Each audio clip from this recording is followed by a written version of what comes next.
students. And I think this picture here really embodies the attitude that developers really have to have. Being receptive to a challenge. Because it all starts with a problem. Apps today that are really good emerge from a problem or an idea that allows us to innovate. It leads to innovation. Whenever you get an idea for an app, list it down.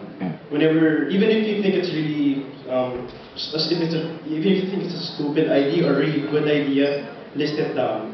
On a notepad or a piece of paper. I've listed things down on tissue paper, for crying out loud. But the reason I want you guys to list things down when you have an idea, when you have something in your head, not because you want to have a list, it's because when you get to go back to that list, you get to think, and you get to think differently about it, which allows innovation. With that aside, I'll be talking about, like I said, I'll be talking about startups. Alright, so what is a startup? Basically, it's an individual or group of people with an idea, problem, or innovation who do something about it.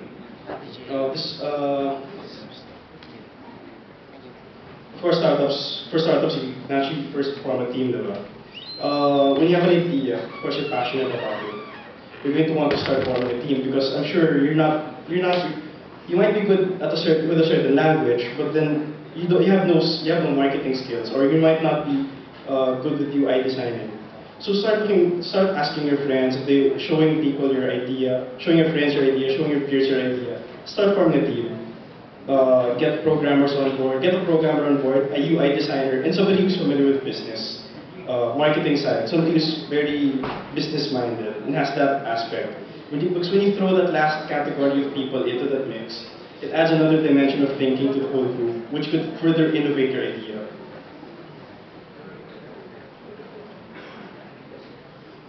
Of course, out of this, you have to come up with something called your MVP, your minimum viable product. When you have an idea, you take it further. You start asking around people.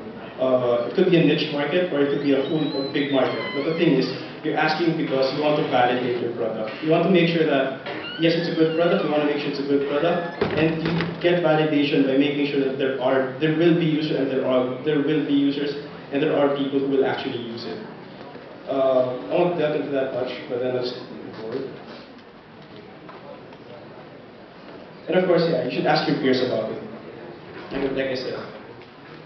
Of course, the business model and product development, that will come later.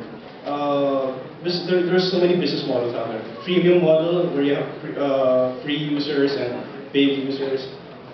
Product development cycle, that we don't immediately have to come out with a product that works 100%. As long as the core features are all there, revisions can come later. So you're allowed to make mistakes. It's not as if you can come up with one product and it's automatically good. That's why you have updates, right? Of course, don't be focused on profit. A lot of people, there's some people that really, they do it solely for profit. But try to remove yourself from that mindset, and that you should just enjoy what you're doing. If you need help, ask for it. There's so many communities: DevCon, Mobile Monday, the Philippine Android Users Group. You can go to these communities and really pitch your idea and tell them, hey, this is our idea. We need this. We need a programmer who needs some help with programming. Just get it out there, because help is really important. And of course, when you're asking some of the industry giants or some of the industry professionals, listen to your mentors. They help a lot.